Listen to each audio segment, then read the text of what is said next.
اور ساری نوجوان نسل ساری میچ دے پیچھے پئی ہوئی ہے. میچ دی وجہ تو نوجوان نسل نے نمازاں بھی چھڑ دیتیاں, محفلاں بھی چھڑ دیتیاں. اندازہ کرو اے ایمان ہے, اے حضرت صاحب کوئی ایمان نہیں آئے گا. وہ حملہ کر رہے تھے, نبی علیہ السلام نے تب دعائے جلال نہیں فرمائی, لیکن جب ان کی وجہ سے نمازیں چھوٹی نا تو پھر حضور علیہ السلام نے دعائے جلال فرمائی تھی.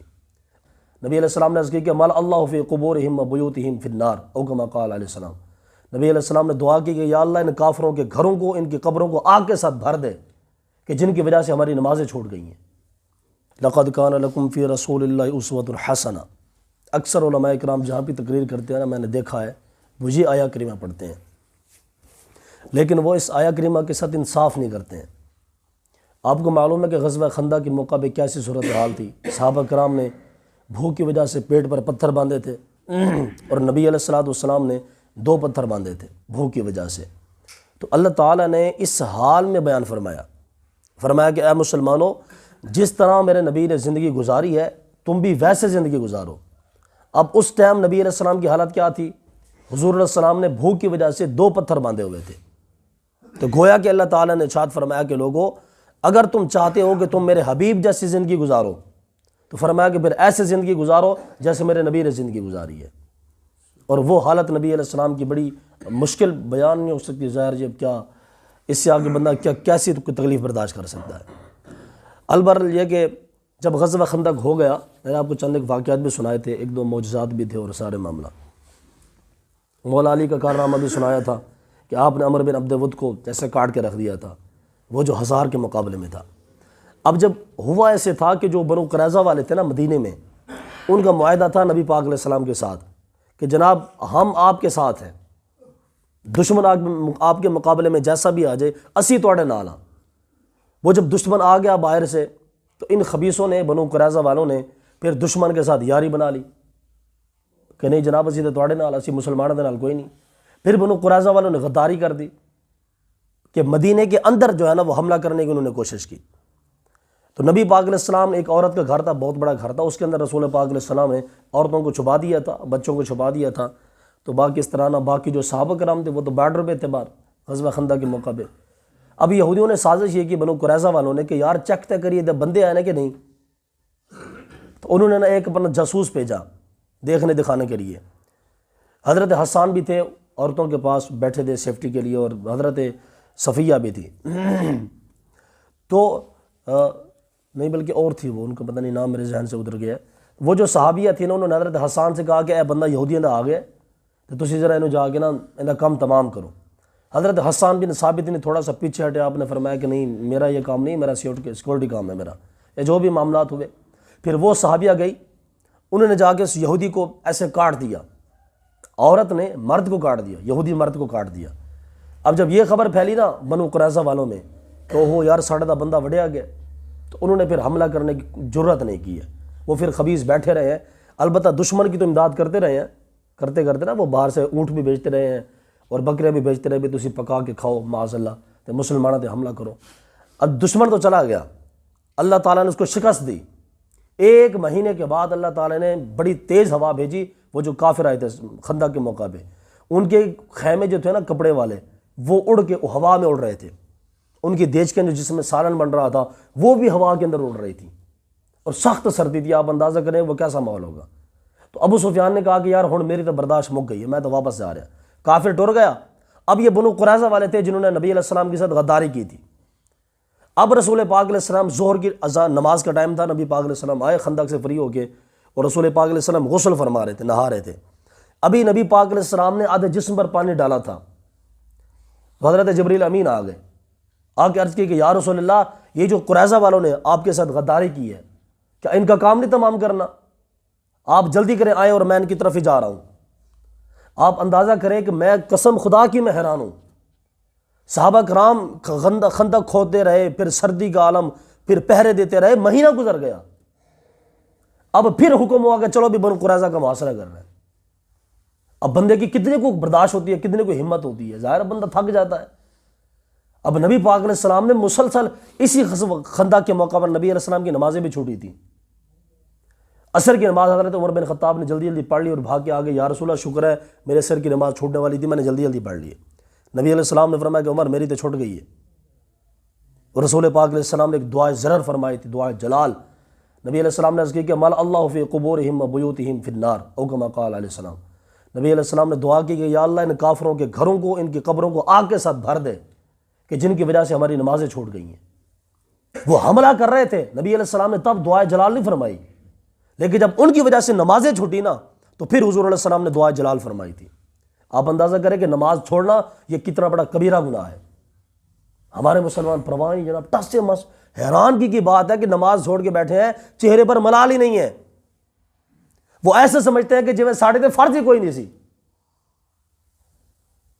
اذان سے آواز کی آواز آ رہی ہے اسپیکر سے بھی، او حی علی الصلاۃ حی علی الفلاح، کامیابی کی طرف کامیابی کی طرف کامیابی کی طرف. لیکن ہمارے مسلمان میٹرک کی طرف بھاگتے ہیں، F A B A school کی تعلیم کی طرف، کاروبار کی طرف، معاملات کی طرف، کھیتی باڑی کی طرف بھاگ جاتے ہیں، نماز پڑھنے کے لیے نہیں آتے. گویا کہ ان کے اندر نماز پڑھنے کی اہمیت ہی کوئی نہیں ہے. اقبال نے کہا تھا کس قدر تم پہ گرا صبح کی بیداری ہے، ہم سے کب پیار ہے نیند تمہیں پیاری ہے، تب آزاد بے قید رمضان بھاری ہے، تم ہی کہو کیا یہی انداز مسلمانی ہے. اقبال نے کہا کہ جناب تو نماز پڑھتے نہیں، سویرے تو ستے رہتے ہو، ہم سے کب پیار ہے نیند تمہیں پیاری ہے. اقبال کہنا اللہ تعالیٰ فرمانا کہ میرے بندے تینوں میرے نال کوئی پیار نہیں ہے، تینوں نیند نال پیار ہے. اگر میرے نال پیار ہونا اٹھ کے آنا سی نماز دیتے. تو اصل میں یہ تھا.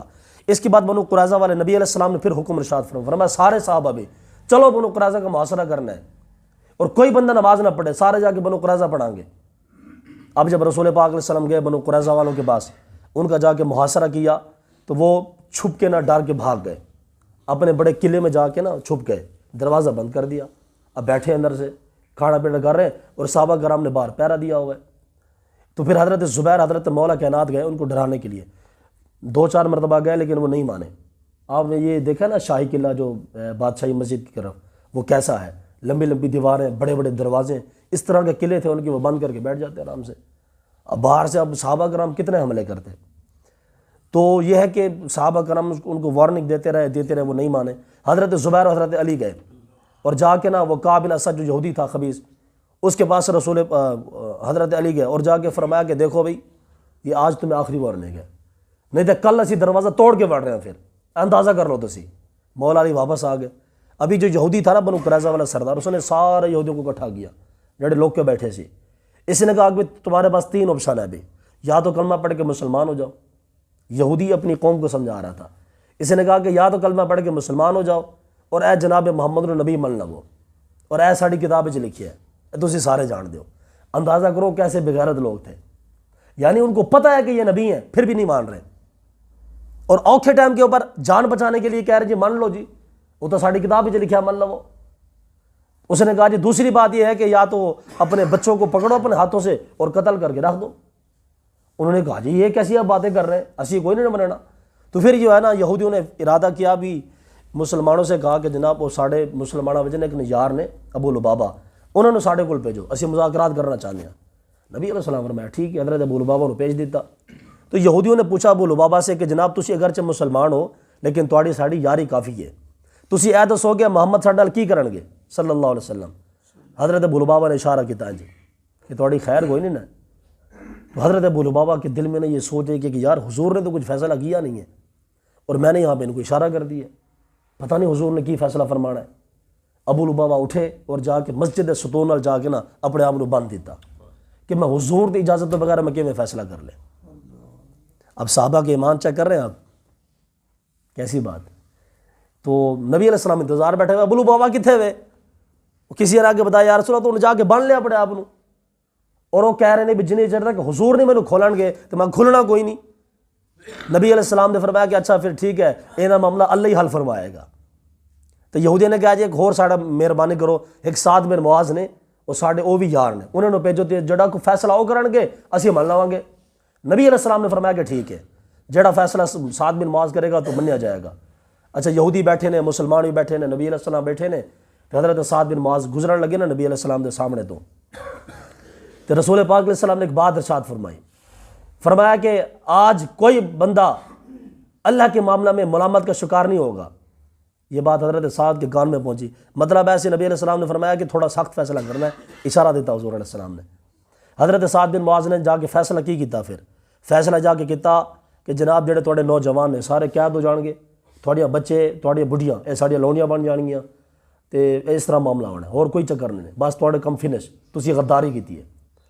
آپ اندازہ کریں کہ 700 نوجوان تھے قریظہ کے مقام پہ جن کو نبی پاک علیہ السلام نے کاٹ کے کھڈے میں ڈال دیا، کیونکہ ان لوگوں نے غداری کی تھی اور مسلمانوں کے ساتھ بارہا غداری کی تھی۔ یہ غزوہ بنو قریظہ تھا، یہ یہودیوں کا آخری قبیلہ تھا۔ اس کے بعد معاملہ رہ گیا خیبر والوں کا، صرف وہ یہودی بچ گئے تھے، باقی مدینہ طیبہ میں 3 قبیلے تھے، ایک بنو قینقاع والے، بنو نذیر والے اور یہ بنو قریظہ والے۔ ان تینوں نے، یہودیوں نے تینوں نے نبی پاک علیہ السلام کے ساتھ غداری کی اور ہر موقع پر غداری کی۔ ایک خبیث نے تو عورت کو چھیڑا تھا، اس کی وجہ سے نبی علیہ السلام نے سب کو نکال دیا، اور ایک بغیرت نے، بنو نذیر والوں نے نبی علیہ السلام کو شہید کرنے کی کوشش کی تھی، نیچے بٹھا کے اوپر سے پتھر مار رہے تھے معاذ اللہ کہ نبی علیہ السلام شہید ہو جائیں۔ نذیر والے، رسول پاک علیہ السلام نے ان کو بھی نکال دیا تھا۔ اب یہ بنو قریظہ والے تھے جو خبیث، جنہوں نے دشمن کی حمایت کی تھی، دشمن کی امداد کی تھی، تو نبی پاک علیہ السلام نے ان کو پھر کاٹ کے ایک کھڈے کے اندر ڈال دیا۔ تو پیغام نبی پاک علیہ السلام کا یہ ہے کہ یہودی جہاں بھی غداری کرے اس کی سزا یہ ہے کہ اس کو کاٹ کے زمین کے نیچے ڈال دو۔ آج یہودی نے پوری دنیا کو اپنے پنجے میں لیا ہوا ہے، پتہ ہے آپ کو، پوری دنیا میں جو سودی نظام ہے نا، سودی یہودی چلا کے بیٹھے ہیں۔ ہمارے پاکستان میں جو سود کا نظام ہے سارا یہود کے قبضے میں ہے، سمجھ رہے ہیں نا؟ اور فلسطین میں یہودیوں نے مسلمانوں کے ساتھ کیا کیا ہوا ہے یہ آپ سب جانتے ہیں، لیکن ہمارے مسلمان ماشاءاللہ گھوٹا لگا کے بیٹھے ہوئے آرام سے کہ ساڑا ملک بچے آجے ساڑوں کی چاہیے۔ اصل میں نبی پاک علیہ السلام کا یہ پیغام ہے نا، پیغام کہ یہودی نے سر نہ چکن دینا، اور یہی کام صلاح الدین ایوبی نے کیا، یہی کام عمر بن خطاب نے کیا۔ حضرت عمر بن خطاب نے مسجد اقصیٰ کو چھڑوایا تھا نا عیسائیوں کے قبضے سے، اس کے بعد پھر قبضہ ہوا، اس کے بعد صلاح الدین نے پھر چھڑوایا، اس کے بعد آج پھر قبضہ ہو گیا، وہی کافر بیٹھے ہوئے ہیں۔ تو آپ کسی نے جا کے چھڑوانا ہے؟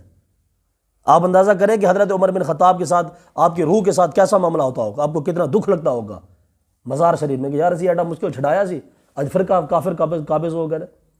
آپ اندازہ کریں کہ صلاح الدین ایوبی کے خلاف ساری دنیا کھڑی ہوئی تھی، چاہے وہ مسلمان تھے چاہے وہ کافر تھے، صلیبی تھے۔ صلاح الدین ایوبی نے ایک رات بھی سکون کی نیند نہیں گزاری، ایک رات، اور جا کے بیت المقدس کو چھڑوایا۔ آج وہ پھر کافر کے قبضوں میں ہے۔ اصل کے اندر یہ معاملہ ہے بنو قریظہ کا۔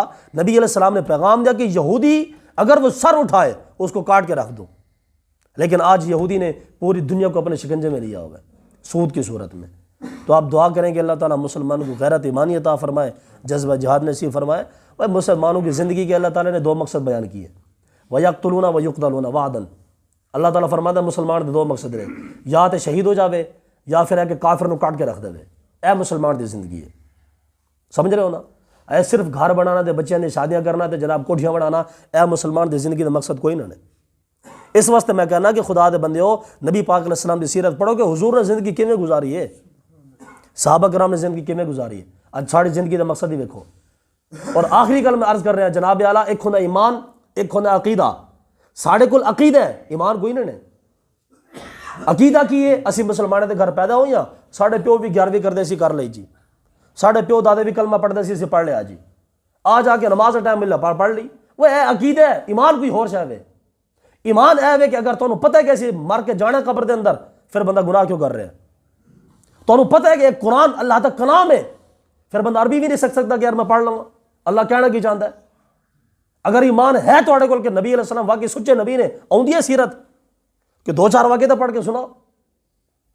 ایک عقیدہ ہے جڑا ساڑے پیو کرتے آ رہے سن نا، 11ویں کر لی، میلاد کر لیا، محفل کر لی، موقع ملیا تو نماز پڑھ لیا، باقی ایمان دا سانو کوئی پتہ نہیں، نہ سانو حدیث آندی، نہ سانو قرآن آندا، نہ سانو صحابہ دی سیرت دا پتہ، نہ سانو بزرگاں دی قربانی دا پتہ۔ ساڑا کم کی کہ اسی یوٹیوب تے بیٹھ کے نا بس حکمرانے دی گلاں سنیے، بس تبصرے سنیے، اور ساری نوجوان نسل ساری میچ دے پیچھے پئی ہوئی ہے۔ میچ دی وجہ تو نوجوان نسل نے نمازاں بھی چھڑ دیتیاں، محفلاں بھی چھڑ دیتیاں۔ اندازہ کرو اے ایمان ہے، اے حضرت صاحب کوئی ایمان نہیں آئے گا۔ اللہ تعالیٰ ہمارے مسلمان قوموں کو ہدایت نصیب فرمائے۔